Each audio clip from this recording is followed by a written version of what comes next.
नमस्कार। प्रस्तुत है आज का चिंतन। 12 वर्ष का बालक अपने साथियों के साथ मेला देखने के लिए चल पड़ा। उसके पास केवल 2 पैसे ही थे। उसे मेला देखना था। पैसे का क्या करना, मेला तो आंखों से देखा जाता है। पैसे से तो चीज़ें खरीदी जाती हैं जो उसे खरीदनी थी नहीं। पिता का देहावसान छोटी आयु में ही हो गया था।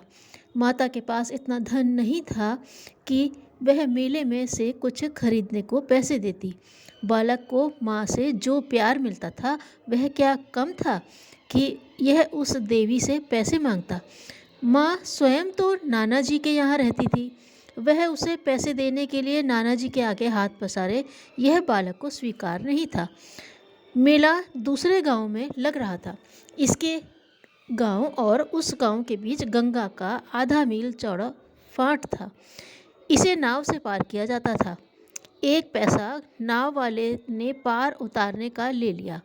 1 वापस आने के लिए बालक ने अपने पास रखा। दिन भर खूब मेला देखा। किसी साथी ने कोई खिलौना लिया, किसी ने मिठाई खाई, किसी ने झूले में झूला। यह बालक चुपचाप सब देखता रहा। उसे किसी की चाह नहीं लगी। उसके एक साथी को एक शिक्षाप्रद पुस्तक अच्छी लगी। उसके साथी के पास 1 पैसा कम था तो उसने अपना 1 पैसा भी उसे दे दिया। अब बालक के पास 1 भी पैसा नहीं बचा था। खूब घूमे, साथियों के साथ मेला देखने में बड़ा आनंद आया। किसी ने उसे मिठाई खाने का आग्रह किया पर उसने मना कर दिया। उसने मन ही मन कहा, मिठाई नहीं खाने से तो काम चल जाता है, पर खाना न खाने से नहीं चलता।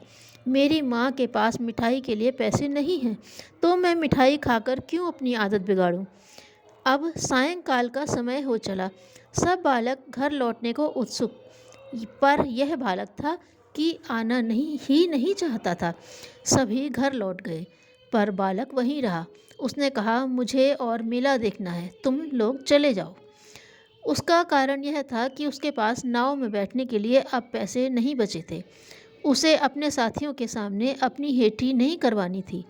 वह चाहता तो किसी से उधार ले सकता था या उस बालक को पुस्तक के लिए पैसा देने के लिए मना कर सकता था, पर उसे अपने आप पर भरोसा था।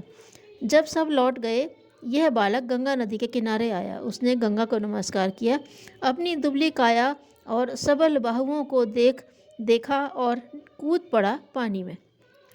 12 वर्ष के बालक ने अपने साहस के बल पर आधा मील गंगा के ठंडे पानी में तैरकर पार कर लिया। बाहर आया तो थक कर चूर हो गया, पर वह प्रसन्न था। यह बालक और कोई नहीं, स्वर्गीय लाल बहादुर शास्त्री थे, जो एक साधारण व्यक्ति से प्रगति करके इस देश के प्रधानमंत्री बने और अपने देश के गौरव की वृद्धि की। ऐसे साहसी व्यक्ति ही विश्व मानव को कुछ दे सकते हैं। क्यों माँ? बबूल का पौधा लगा देने के बाद ज़्यादा देखरेख नहीं करनी पड़ती, वह अपने आप ही इतना बड़ा हो जाता है। हाँ बेटा, माँ ने संक्षिप्त उत्तर दिया। और क्यों माँ? गुलाब छोटे छोटे होते हैं, 1 वर्ष में ही तैयार हो जाते हैं, तो फिर पिताजी को दिन रात परिश्रम करना पड़ता है, ऐसा क्यों? माँ ने बच्चे की जिज्ञासा का भरपूर समाधान करते हुए कहा, बेटे, श्रेष्ठ वस्तुएं सदैव परिश्रम से मिला करती हैं।